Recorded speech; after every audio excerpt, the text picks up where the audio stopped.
नांदेड़ साहब की पवित्र धरती पर नतमस्तक होने का मौका मिला। श्री गुरु तेग बहादुर जी के 350 साला शहीदी समागम चल रहे हैं पूरी दुनिया में। आज आके यहाँ बहुत सुकून मिला, नतमस्तक होके तख्त साहब श्री हजूर साहब में माथा टेक के। सबसे पहले जितने भी यहाँ पे श्रद्धा से सत्कारयोग बुजुर्ग, नौजवान वीर, मामा पैना, छोटे बच्चे और संत समाज से, हर संप्रदाय से बहुत गुणी ज्ञानी साधु विद्वान बंदे बैठे हैं, सबको मेरी तरफ से फतेह की सांझ। वाहिगुरु जी का खालसा, वाहिगुरु जी की फतेह। महाराष्ट्र के पूर्व सीएम और आजकल राज्यसभा में महाराष्ट्र को रिप्रेजेंट करने वाले श्री अशोक चौहान जी मेरे साथ लोकसभा में भी इकट्ठे बैठते थे। हम आजकल राज्यसभा में जिम्मेदारी निभा रहे हैं, धरती पुत्र हैं, सन ऑफ सॉयल, यहाँ से बहुत श्रद्धा रखते हैं। और बाबा हरनाम सिंह जी खालसा, बाबा बलविंदर सिंह जी, जिनने भी बहुत गुणी ज्ञानी लोग बैठे हैं, हर संप्रदाय तो बैठे हैं। महाजन साहब वो बहुत सीनियर मंत्री हैं, 7 बार 7 मर्तबा जीते हुए लोगों का प्यार जिम्मेदारी निभा रहे हैं। तो गुरु साहब की पावन और पवित्र हजूरी में मुझे बहुत खुशी हो रही है आज ये बताते हुए कि आप लोगों ने जितना मान सम्मान महाराष्ट्र की नांदेड़ साहब की संगत ने दिया, वो कभी भूलने वाला प्यार नहीं है और उस प्यार की किसी करेंसी में कोई कीमत नहीं है।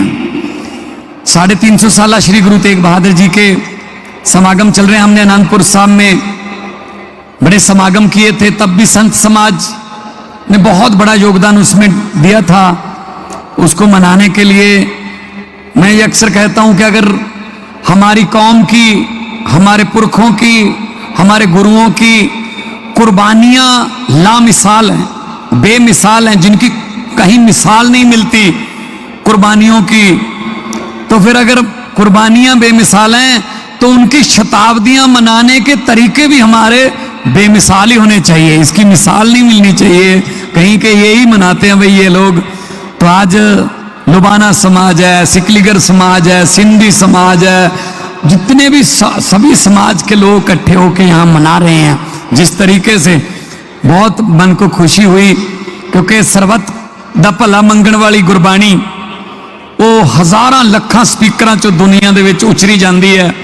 असी दुनिया दा भला मंगण वाले लोग हाँ, असी देश कौम लई कुर्बानियां करने वाले लोग हाँ। अज भी अगर पंजाब बॉर्डर स्टेट है, अगर दुश्मन की तरफ से गोली आती है सबसे पहले पंजाबियों का सीना उसके सामने होता है। आज भी चाहे वो कारगिल की पहाड़ियां हों, चाहे वो जैसलमेर के टीले हों रेत के, बीकानेर के टीले हों, गंगानगर के, पंजाबी जहां भी जाएगा अपने देश के लिए मरने मिटने को तैयार रहेगा। तो ये हमें गुरुओं से ये प्रेरणा मिली है, हमारे डीएनए में ये कुर्बानियां हैं। आप जवान साहब, पूरी दुनिया में अगर कोई आफत आ जाए, कहीं तुर्की में भूकंप आ गया, नेपाल में कोई कुदरत की आफत आ गई, श्रीलंका में बाढ़ आ गई, वहां रेड क्रॉस जो है वो लोगों की सहायता करने के लिए पहुंचे ना पहुंचे या बाद में पहुंचे, लेकिन लंगर पहले शुरू हो जाता है पंजाबियों का जी, सबसे पहले। शास्त्री गुरु नानक साहब ने 20 रुपए का साधुओं को, भूखे साधुओं को भोजन छकाया था। ऐसे 20 रुपए डिपॉजिट करवाए कि उसका तो ब्याज ही खत्म नहीं हो रहा जी, मूल तो अभी छेड़ा ही नहीं, ब्याज का ही चल रहा है। तो पूरी दुनिया में जहां जाएंगे आप, लंगर की सेवा सबसे पहले मतलब आपको मिलेगी। और सबसे बड़ी बात, जब गुरु साहब के पास कश्मीरी पंडितों का वफद आया, पंडित कृपा राम जी के नेतृत्व में, के जबरदस्ती धर्म परिवर्तन करवाया जा रहा है, हमें बचाओ।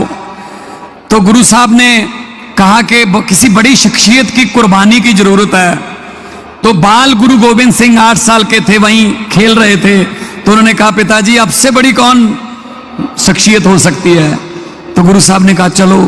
चले गए दिल्ली लाल किला में और बोल दिया उस समय के हाकम को, औरंगजेब को, कि अगर हिम्मत है तो मेरा धर्म परिवर्तन करवा के दिखा। भाई सतीदास जी, भाई मतीदास जी, भाई दयाला जी, उनके सामने, उनकी आंखों के सामने, गुरु साहब के आंखों के सामने उनको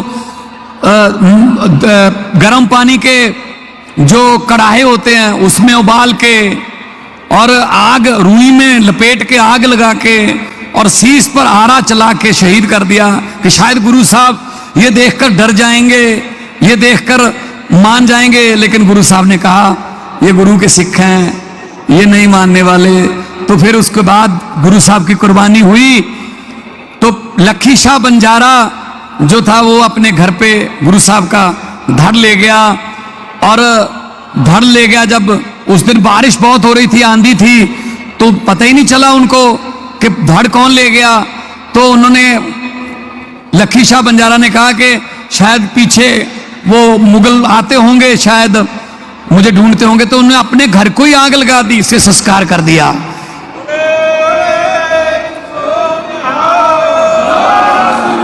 चौहान साहब बड़ा व्यापारी था, लखी शाह बंजारा। आज जहां गुरुद्वारा रकाबगंज साहब है वो उसका घर था, वहां उसका घर था, आग लगा दी उसने। और भाई जैता जी, भाई जीवन सिंह जी, बाद में भाई जीवन जी, वो उनका शीश लेकर वो निकल पड़े पंजाब के लिए। दुनिया में ऐसी मिसाल नहीं मिलती कि किसी कुर्बानी का 2 जगह संस्कार हुआ हो, अंतिम संस्कार, धड़ कहीं और शीश कहीं और। कुर्बानी का दुनिया में आपको ऐसी मिसाल नहीं मिलेगी। तो फिर वो जो पंडित कृपाराम जी उन्होंने सोचा हम आए थे और गुरु साहब साथ में लेके चले गए और कुर्बानी दे दी, तो वो वापस कश्मीर अपने वापस नहीं गए अपने घर पे। वो गुरु गोविंद सिंह जी के साथ मिलके उन्होंने अमृत छका, भाई कृपा सिंह बने और चमकौर साहब की लड़ाई में गुरु साहब के जो बड़े साहबजादों के साथ उन्होंने शहीदी प्राप्त की, कृपा सिंह जी ने। मतलब ऐसे लोग थे, क्या लोग थे, देश कौम के लिए जान निछावर करने वाले। क्या उनका जितना सत्कार करें, जितना भी उनका प्रचार करें वो कम है। तो हम चाहते हैं कि गुरु साहब का कुर्बानियों का आने वाली पीढ़ियों को भी पता चले, पाठ्यक्रम में पढ़ाया जाए, जो भी माध्यम हैं संचार के उनके जरिए दिखाया जाए कि हमारा इतिहास क्या है, हमारा जो विरसा है वो क्या है। तो ये बहुत बड़ा आयोजन यहाँ पे किया गया है और मैं सारी प्रबंधकी कमेटी को बहुत बहुत बधाई देता हूँ, बाबा जी आपको भी, सबको, कि आपने इतना बड़ा आयोजन यहाँ पे करके रखा है। और एक भी मैं जब आया तो जो यहाँ के कलेक्टर थे वो भी पगड़ी पहन के मुझे लेने आए एयरपोर्ट से, तो हर किसी ने पगड़ी पहनी हुई है और इतना मतलब उनको हर्ष उल्लास है कि हमारे गुरु साहब का हम शहीदी का समागम मना रहे हैं। तो यही हमारी कौम की विलक्षणता है कि हम अपने शहीदों को, अपने गुरुओं को, हम उनको मान सत्कार देने में हम कोई कमी नहीं छोड़ते। हम सेकुलर लोग हैं, सारे समाज को प्यार करने वाले लोग हैं, सब सुखी बसें। हमारे तो गुरबानी में दर्ज है कि नानक नाम चढ़दी कला तेरे पाने सर्वत दा भला, पूरी दुनिया की भलाई मांगने वाले लोग हैं। तो बहुत अच्छा लगा जी आज आके। मैं शायद शब्द मेरे पास कम रह जाएंगे क्योंकि ऐसी जगह पे जहाँ इतने बड़े बड़े गुणी ज्ञानी लोग धर्म के बैठे हों वहाँ बोलना सूर्य को दिया दिखाने वाली बात हो जाती है। तो मैं जितनी मेरी तुच्छ बुद्धि है, जितना मैंने पढ़ा है या जितना मेरे को ज्ञान है, जितनी मेरी समत बख्शी है परमात्मा ने, मैं अपने हिसाब से पंजाब की जिम्मेदारी निभा रहा हूँ। हमने 3 शहरों को पवित्र शहर का दर्जा दिया, तीनों तख्तों को, जो तख्त श्री केसगढ़ साहब, अनंतपुर साहब में तख्त श्री अकाल तख्त साहब, श्री अमृतसर साहब में और तख्त श्री दमदमा साहब तलवंडी साहबों में। तो आने वाले दिनों में भी बहुत से अभी फंक्शन चलेंगे अगले साल तक। और जब संगत यहाँ की आई, यहाँ के प्रबंध की कमेटी मुझे मिलने के लिए चंडीगढ़ में, तो उन्होंने कहा कि आपको यहाँ आना है। मैंने कहा जी ये मेरे लिए भाग्य की बात है, किस्मत की बात है, मेरी अच्छी किस्मत मैं कहूँगा कि मुझे आपने बुलाया है। और आके मेरे माता जी, मेरी माँ, वो तो लगभग हर महीने ही आते रहते हैं। वो तो ट्रेन में, वो तो उनको तो ट्रेन का ड्राइवर, टीटी सब जानने लगे हैं, क्योंकि वो संगत को लेके आते हैं, गांव से लेडीज़ को, माओं को, बहनों को लेके आ जाते हैं। तो बहुत जितना भी यहाँ के दर्शन करके सुकून मिलता है वो कहीं और नहीं मिलता जी।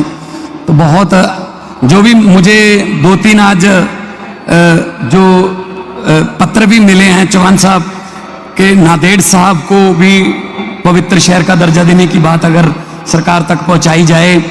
और पंजाब भवन है यहाँ पे, 2008 में पंजाब सरकार ने बनाया था, उसको बहुत अपग्रेड करना है, उसके कमरों की हालत ठीक नहीं है। वो भी हमने टूरिज्म डिपार्टमेंट में ऑलरेडी आज बोल दिया है और उसको भी अपडेट करेंगे। शानदार कमरे बनेंगे, यहाँ की संगत को कोई तकलीफ ना हो। बहुत सी संगत पूरी दुनिया से आती है। और वेरका जो हमारा ब्रांड है दूध का, वहाँ से घी आता है, वहाँ से प्रसाद आता है, पिन्नियाँ, पनीर, खीर आती है।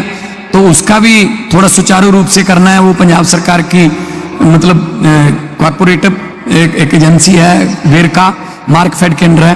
तो उनका भी जो संगत यहाँ की कहेगी, हम कोई गुरु साहब के लिए खजाने की कोई कमी नहीं है। जहाँ से हम खजाना मांगने आते हैं उनके लिए हम कोई बजट रखेंगे। जब है ही गुरु का खजाना।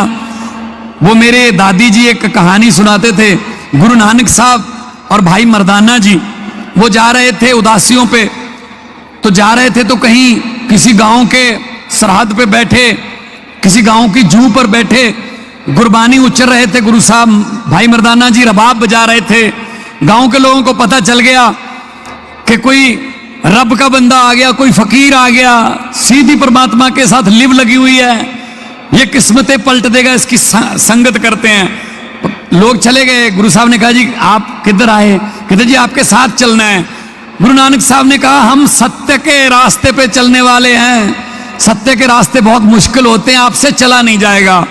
कहते जी नहीं चलेंगे। कहते चलो। चलते गए, पैदल चल रहे थे तो रास्ते में चांदी के ढेर लगे हुए थे। इधर भी चांदी के ढेर, इधर भी चांदी के ढेर। जिनको चांदी चाहिए थी उन्होंने चांदी उठाई, बोले थोड़ा सा चलने से कितनी किस्मत खुल गई, चलो वापस चलते हैं। तो काफिला आधा रह गया। तो गुरु साहब ने पूछा जी आप? कहते जी हम चांदी वाले नहीं हैं, हम तो साथ चलेंगे। कहते रास्ते मुश्किल आ सकते हैं। कहते आने दो। चलते गए आगे सोने के ढेर आ गए। जिनको सोना चाहिए था उन्होंने कहा हम चांदी वालों से थोड़ा अच्छे रह गए, हमें सोना मिल गया, वो चांदी लेके वापस चले गए। वो सोना लेके वापस चले गए, बंदे 10 रह गए। तो गुरु साहब ने पूछा भैया आप लोग? कहते जी हम सोना चांदी वाले नहीं, हम तो साथ चलेंगे। गुरु साहब ने कहा कि रास्ते मुश्किल आ सकते हैं। कहते आने दो।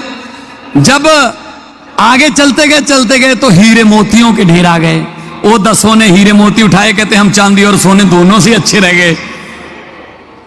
तो रह गया अकेला मर्दाना, भाई मर्दाना जी। तो गुरु साहब ने पूछा भाई मर्दाना जी आप नहीं गए? तो गुरु साहब को बोला, भाई मर्दाना जी ने कहा गुरु जी मैं नहीं जाऊंगा, मैं तो आपके साथ ही रहूंगा, मैं तो उनसे अमीर हूं। तो गुरु साहब ने पूछा भाई मर्दाना ना तेरे पास सोना है, ना चांदी है, ना हीरे है, ना मोती है, तुम अमीर कैसे हो? तो भाई मर्दाना जी ने कहा मैं उनको कैसे बताऊं जो सोना चांदी हीरे मोती लेकर अपने आप को अमीर समझ के वापस घरों पे चले गए, कि जो सोना चांदी और हीरे मोती बांट रहा है, जब मोई मेरे साथ चल रहा है तो मेरे से बड़ा खजाना किसके पास है, मेरे से बड़ा कौन?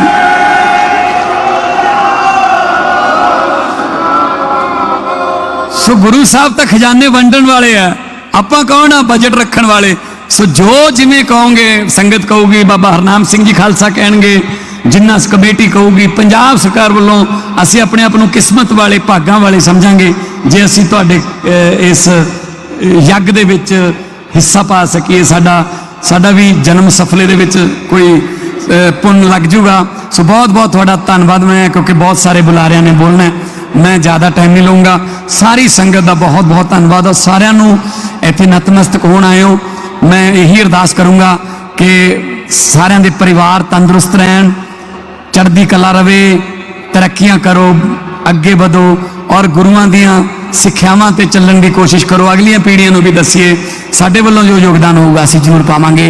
एक बारी जयकारा गुरु साहब दा बोले सो निहाल। वाहिगुरु जी का खालसा, वाहिगुरु जी की फतेह। वाहिगुरु वाहिगुरु।